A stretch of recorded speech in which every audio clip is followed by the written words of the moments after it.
Hello, everyone. Good morning or good afternoon as per respective time zones. On behalf of entire Mastek Managed Services team, we would like to welcome you all to 24B Finance Advisory Webinar session. This session is to keep you fully synchronized with new features and functionalities as a part of this quarterly release which Oracle provides. My name is Sohail Malik and I'm an Oracle functional consultant at Mastek Managed Services. Today, I'm your host for the session, and I'm glad to introduce my colleague, Rutuja Suryavanshi, who is part of our vast finance team at Mastek. Today, she will take us through all the cloud financial updates for 24B quarterly release. Today's session is planned for around 45 to 60 minutes, and we will also make sure that we also leave some time to answer all your questions you may have. We also have panelists available at Parth Shah, so you can ask any questions through chat or question panel. So before we move to the agenda, let's have a quick look at the important disclaimer.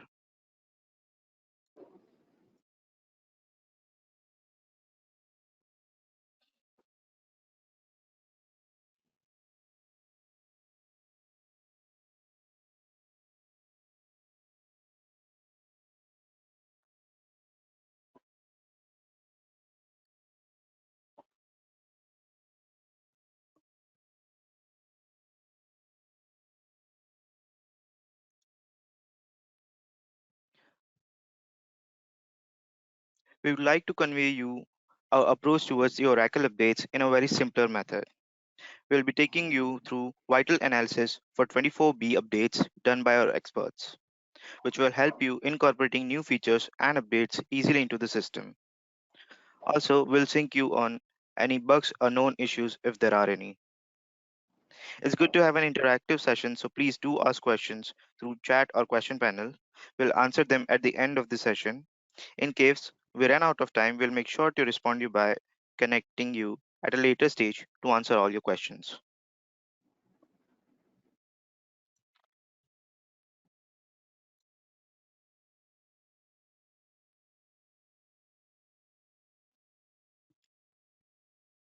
This is to give you a glimpse of how we have crafted the structure of this session. List of new features coming to 24B, detailing on features so you get brief understanding on what new features are all about. Next one is what are the business benefits and the important takeaway for you as a decision maker.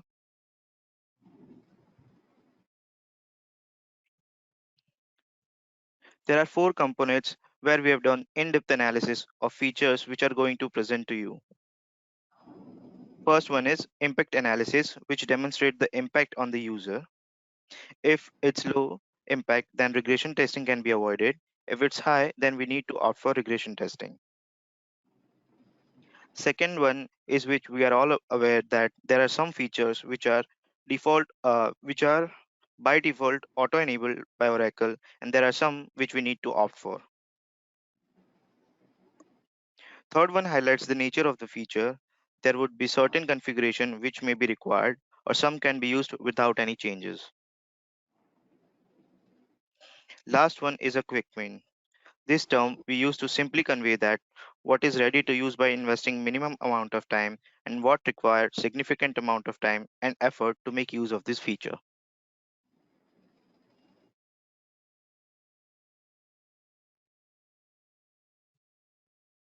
Hi Rutuja, I'll be handing over to you now. Please unmute yourself and begin the session. Uh, Thank you, Sohail, for the introduction. Myself, Rutuja Suryavanshi, and I am a senior consultant in finance working in Mastek. With this, we will start with the new feature which are provided by the 24B update. The very first one to start with is the quick win, which comes from the common service area of the service excellence continuing investment. As we know that Oracle in its each update works on providing greater efficiency in its overall process, within this particular update, it has come up with particularly providing performance in budgetary area. Pages in the budgetary control dashboard can now be rendered quickly The search in the review budgetary control balance page now can be faster, quicker comparatively to the prior release. On to the next quick win, which is from the area of the taxes. As we can have a tax embedded compliance service for Avalra. As we know that in the US entity, there are third-party vendors which are used for calculating the indirect taxes, which has integration with Oracle. Here, Oracle has come up with efficiency to have seeded integration with one of its tax partner called Avalra. Now, while using the Oracle, one can directly have initial configurations with the area tax partner for not only the US or the US legal entities, but also for multiple countries that are supported by Avalra from this feature or from this release on. Prior, it was available only for the US, but now it can be availed by countries which are listed in the screenshot, which are like below: Canada, China, Colombia, Czech Republic, Egypt, Iran, India, Chile, Thailand, US. Once you go for enablement of the indirect taxes, we have three tabs, that is initiate, in progress, enabled, which shows the status of wherein or which country has what status. If it is initiated, under the initiate tab, you'll get those countries. If it is in progress, you will get those countries listed for in progress. And if the tax enabled is enabled, it will show under the enabled status.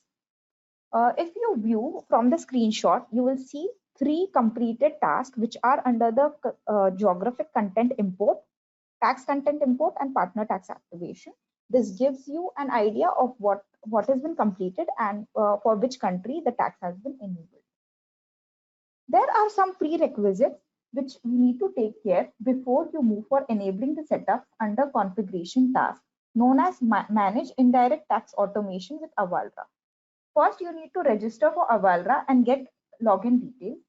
You need to create a new Oracle user with tax administrator role.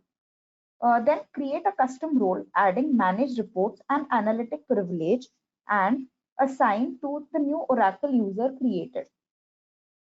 Once you've done this, you need to run the LDAP process, followed by send personal data for multiple users to the LDAP process. In order to avail this setup, manage indirect tax automation, user needs to mandatorily have these two roles, so that once the user is having these two roles, they can get the access to manage indirect tax automation task. So they can now perform the initial configuration to have a connection with the tax partner Avalra. Now there are certain points that are required in order to have this particular feature available, that this particular setup or this particular task can only provide the initial configuration to connect with Avalra if there are certain customers which are already having the particular tax partner in place. They do not require to do this particular setup in order to avail this service, as they can continue with their existing configuration. Coming to the next is the taxes list of values support for account in the external taxable transaction spreadsheet. This particular quick win is related to the spreadsheet used to create or to correct external taxable transactions via spreadsheets. The spreadsheet until now did not have a list of value at the debit or the credit account, which made the users to make error while entering the code combination when they loaded the tax via spreadsheet. But now, from this feature on, Oracle has introduced the list of value feature, which when double-clicked on the spreadsheet allows selecting correct code combination, which has resulted in improved user experience, accuracy, and reduced error, and hence save time, which indirectly impacts the business performance. Coming up to the next is budgetary control, carry forward purchase order with future dated shipments. As you are aware that for a purchase order obligation, balances can be moved from one budget to another by changing the budget date of the purchase order distribution.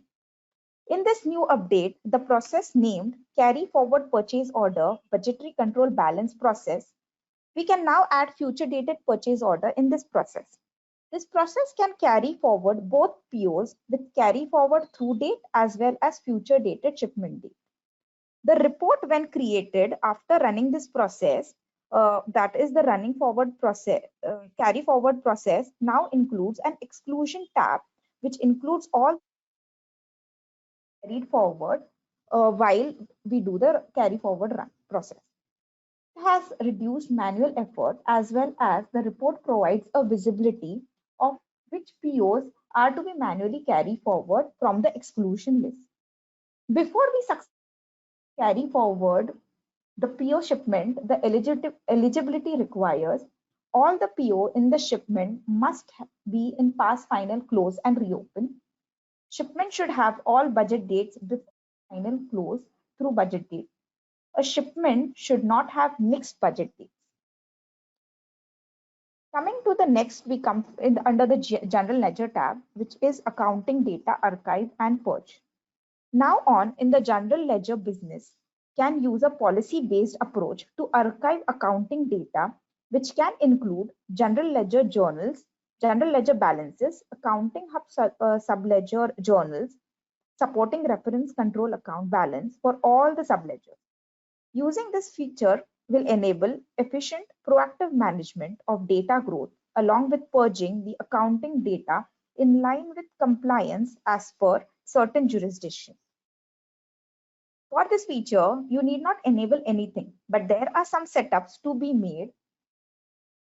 Ensure to enable the audit for archive and purge policy object before proceeding for the setup of retention policies for the archive and purge. Ledger and legal entity combinations can be overridden. Policy setup can determine when the archive data is to be purged for legal entity and ledger combination. So the retention, as shown in the screenshot, you need to mention the retention duration. So as per that, the archive and purge can take place. Enable a business object for archiving, such as GL balances, GL journal, subledger balance, and subledger journal. Once all the above setups are made, you will have to validate data for fiscal year as per the business accounting calendar. If data is valid for purging archive, you can archive and further purge it. The considerations that you have to take while enabling this or setting this up, this process, if opted, should be performed during the low business activity. Enabling the archive setup alone will not archive or purge. Defining a retention period is a mandatory thing. This is one-time activity and the process completion can take time depending on the data volume of the tables or the business. For the expenses. In the expense module, now we have audit of commute distance reduction in mileage with HCM address information. As you are aware that for employees can claim mileage reimbursement as per company policies, where they can claim reimbursement on commute from home to office trip distance. As per the tackle feature, we can now audit if the address selected for reimbursement in the expense report as mentioned in the employee HCM page varies, then corresponding expense report will be selected to audit with a reason as commute distance variance. Here, there is a setup required under the manage expense report audit rules. There is a checkbox check that is to be done for audit expense report with commute address variance. This will enable the audit for this particular feature. What use will this feature allow? It will give visibility to auditors regarding the mileage information that an employee has entered. This will restrict the user to enter fraudulent claims. This will reduce the risk of entering or approving non-compliant report and reduce overpayment of expenses which breach policy of the employee address. Next up we have for expenses is mailing address for expenses reimbursement. This is now a new quick win feature of Oracle introduced in expenses. As per business, employees require to travel overseas, and while traveling, they need to provide mailing address to receive their reimbursements. Now, the mailing address are not their permanent address as their residence, and it's a HCM employee address records which they have presented or they have conveyed during their login or creation of an employee record. Now on from this feature, an employee can provide a temporary or other country mailing address or person management page which falls under the HCM. Under the expense information section, select the mail from the expense check sent to address choice list. This will help the employees from getting the payment rejected where local bank regulations are applicable, and also provide employee satisfaction on receiving payment under any desired address as per their location. This feature is supported only for expenses which are getting expensed via the expense module and not for any cash advance option. The setup are at individual user level, which falls under the human resource management team. Next is again for expenses, which is mobile application push notification. Now on, you can receive notification of the selected workflows and explicitly expenses notification on your mobile devices. May it be your iOS device or your Android device. Once you allow notification on a device, they are always delivered. Now, as per your mobile, let's say it's an iOS or an Android, open the application in the browser, add the application. Once the launch is done, as per the instruction, follow and click the allow notification. This will enable the notification despite the pages are closed in the mobile. User will receive the notifications. Coming up next is the payable adaptive learning for entire invoice and supplier correction. As you are aware that in its Oracle in its every upgrade gets a new IDR feature or new updates done to IDR, that is intelligent document recognition. So it is improving its adaptive learning. So with this release, it has introduced its adaptive feature to learn 8 more fields, that is payment term, ship to location, first party tax registration number, supplier tax registration number, multi-period accounting start and end date, asset project number and task number. So while you enter a URL or an attachment to an IDR, when it's in its incomplete state and you open the attachment and double click on the particular field, noting under what invoice location it falls, the adaptive learning will take place and it will learn by itself, and this will help the user and the AP team to reduce time, effort and manual updates that we are facing in IDR. Coming up next is payables additional field in one-time payment FBDI spreadsheet. So this is the particular feature for FBDI spreadsheet wherein we create one-time payments with the spreadsheet. Now Oracle has provided provision to attach URL attachment for the OTP, additionally adding remittance messages, giving it 3 provision, remittance message 1, 2, 3, so that it will be easier for the AP team to understand under what message and what URLs are attached to this one-time payment. Now on, you can add not only one URL but a comma separated multiple URLs can be added, and when you have attached the field also created by will populate. Coming up next is again for payables is electronic filing of forms 1099 miscellaneous and 1099 NEC for tax year 2023. As per 2023 specification for tax published by the US IRS, electronic files, that is form 1099 miscellaneous and 1099 NEC, are to be generated. IRS has presented the list of participating states which now Oracle has added under its managed tax region, and these states are District of Columbia and Pennsylvania. The codes that given for these states are 42 and 11. This will improve the compliance with most recent tax laws. Coming up next, we have escheatment of unclaimed checks. Now in payables, invoices with check method payment which aren't cleared for certain days of escheatment are considered as stale dated checks and now can be transferred to appropriate local authority. A dedicated report is also available to view the list of escheat or initiated invoices. The process includes identifying stale dated check in manage payment using payment date criteria. Initiate escheatment on single or multiple invoices. For the payments which are statused as initiated for escheated should be stopped from payment. After this is done, a due diligence is done. Submit the escheat action.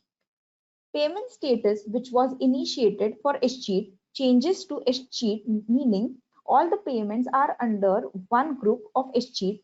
So to run the accounting process for cash to cash clearing, transfer to unclaimed fund account. Since the unclaimed fund account is hit, now create a fresh payable invoice to the escheatment authority. After this, accounting is done, which will be as follows. So when your payment is accounted, the regular entry that your supplier liability is debited against your cash clearing account.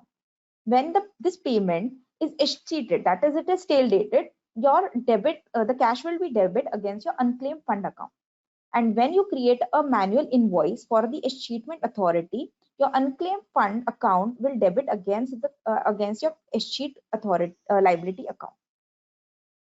So this is the report that looks like. You have to select the payment status as escheated. This will list down all the stale dated or the escheated payments which we have run via the initiate process. This is the setup that we need to do under the manage common option of payable and procurement page. We need to give an account, unclaimed fund account in this setup.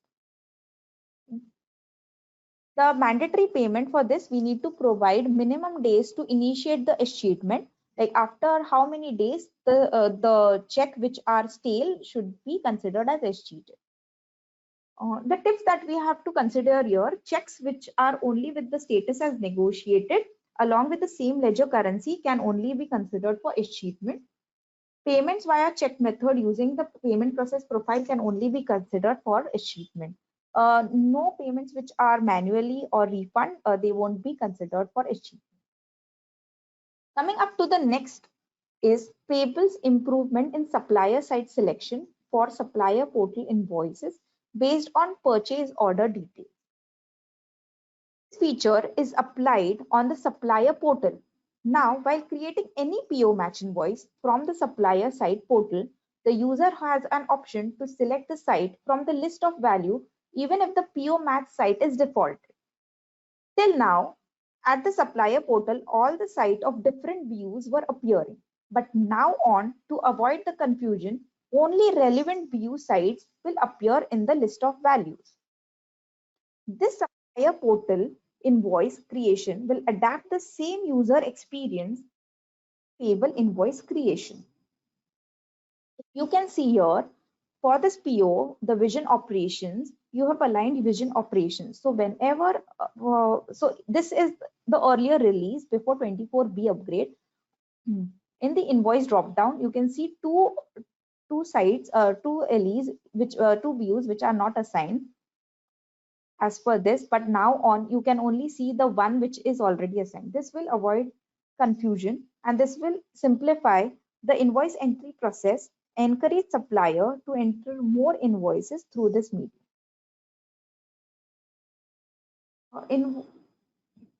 Coming up to the next is invoice hold, placement and release for expense report using a REST API.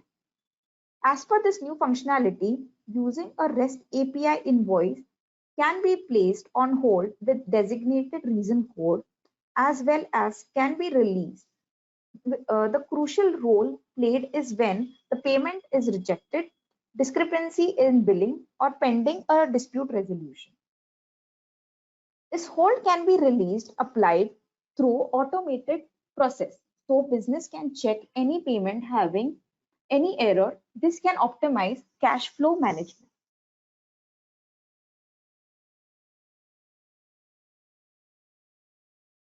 Next is payments, positive pay file generation and transmission for outsourced checks. This process automatically generate positive pay files for outsourced check. As you must be aware that whenever a payment is generated, a file is transmitted and sent to bank. For payment made from an outsourced check when transmitted to banks which share the instruction on positive pay file. This payment status is reconciled and synced in bank as well as the Oracle application through our inbound and outbound processes. Now the transmission configuration must be added to ISO 20022 payment system, which must be attached to the payment process files.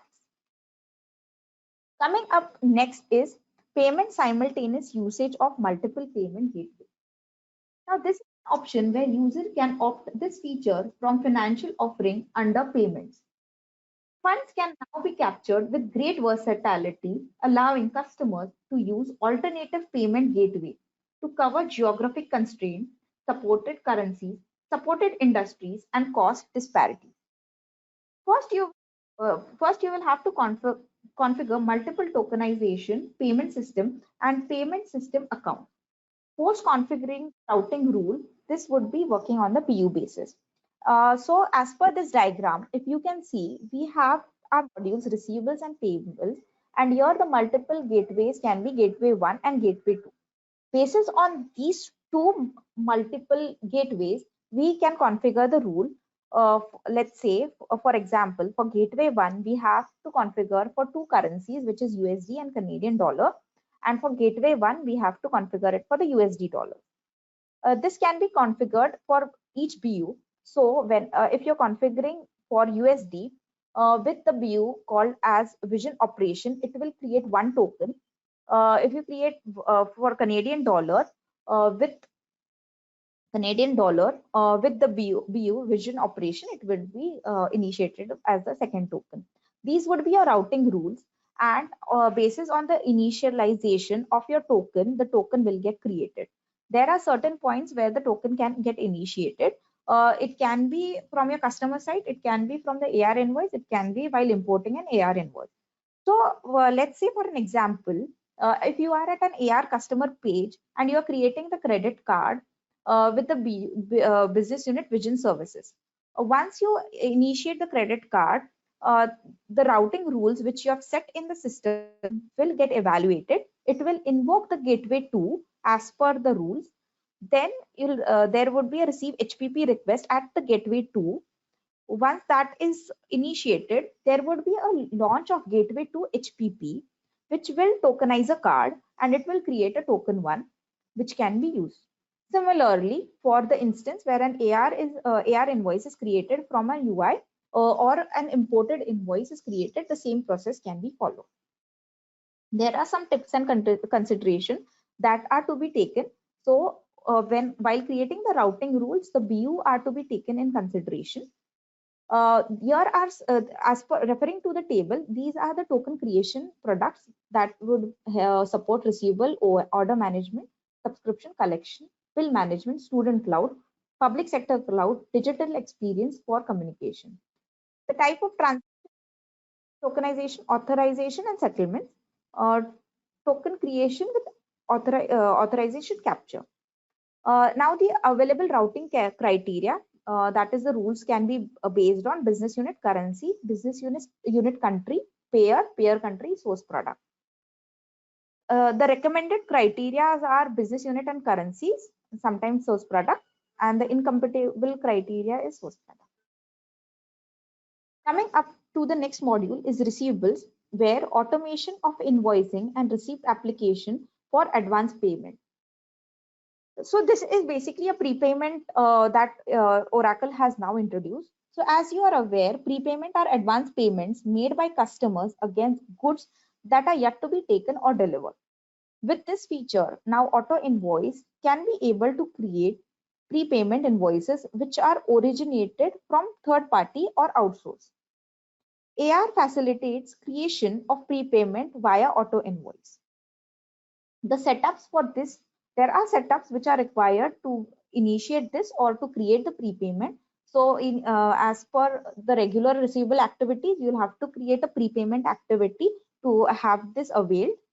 After this, you have to have a prepayment transaction type setup with the natural application allow checkbox, because you cannot overuse or you cannot over apply a prepayment invoice. After this, you'll have to create a subledger accounting rule. So in this, you'll have to copy your you'll have to copy the standard subledger accounting rule. You have to make a custom journal entry rule and make the changes under the credit memo distribution account. After these things are completed, it will be helpful for you can start creating the prepayment. Now, the only catch here is the prepayment cannot be created manually. Only the auto invoice import FBDI spreadsheet is supported to this. So whenever creating a plain prepayment via FBDI, enter a positive amount. But if you are applying a prepayment to a sales order, you will have to enter the sales order first, and then you will have to enter a negative prepayment amount. Now the prepayment invoice can be created only via auto invoice FBDI. No manual, no REST API, no SOAP is supported to create a prepayment. The invoices must be in complete status. Only prepayment can be created for ledger currency. Partial credits are not at all supported. Over application of prepayment lines are not supported. Coming up next is the lease accounting. This is the lease amendments for partial scope changes. With this feature, we can either we can amend leases to increase or partially reduce the lessee's right of underlying assets. With the modification, we can remeasure the right of use assets, and gains or loss is recognized when there is decrease in scope of the lease. So if you can see in the setup, we can do the setup at two levels: primary accounting standard lease setup and secondary accounting standard lease setup, where you can do a unit reduction method or liability reduction method. To initiate this lease, you'll have to initiate this lease. Once the initiate, amend, lease and scope is done, you can enter new areas of units. So let's say in the slide, if it is an area, you can enter area in square feet. If it is units, let's say if it is any automotive toolkit, so you can enter the units that are to be increased or decreased. So by doing this, the business can stay compliant with ASC 842, IFRS 16, and Japanese GAAP. This will increase efficiency with aligned lease updates. Coming to the last feature of 24B is lease accounting, revenue lease termination import. In the schedule process program, that is process property and revenue lease action process, there is a sub action, that is manage options and termination, introduced to terminate, cancel a lease fully or partially in case a leaser needs to break the lease early. In such situation, contract are automatically amended to adjust billing, revenue, recognition, and accounting balances, also to maintain audit of this change. As the sub action, you can see the process properties and revenue lease action is a schedule process which has a sub action of manage options and termination. You can enter this to avail this process. By this new feature, the manage option and termination utility removes the need of manual intervention during the end of lease process. So with this, we come to an end of the 24B release updates. For any questions, I'll pass on. Thank you, everyone.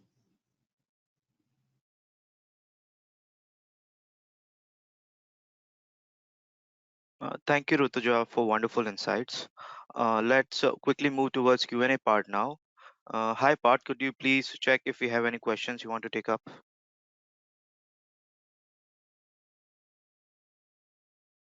So far, no questions on the meeting. Okay, thank you, Part. You will receive an email by next week wherein presentation and session recording would be available to you at a single click. So please do look out for an email in your inbox.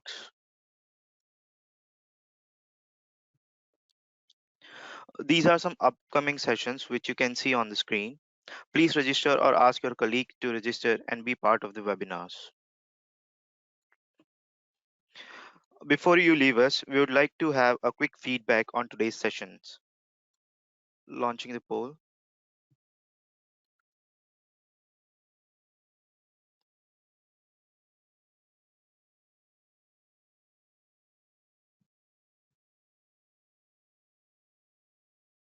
Okay, closing the poll.